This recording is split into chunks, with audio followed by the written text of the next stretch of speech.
right, studio owners, now's your chance. I know you've got some extra stuff laying around your studio or in your basement, tied up in your garage somewhere. It's a wonderful time to sell extra stuff that you're just not using or underutilizing right now. So get out your computer and go on over there to Facebook Marketplace or to Craigslist or somewhere like that, and let's sell some of that stuff. It turns out your junk that you think you have may be in high demand right now. Due to the COVID challenge, so much of the manufacturing was shut down that people can't buy things they normally would be able to buy. And the prices have increased. So go on out there, go search around those corners in the back room, see what you've got.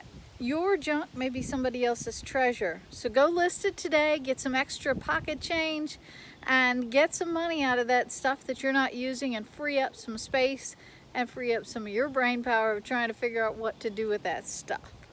I'm Donna Bordeaux with PYOPaccounting.com.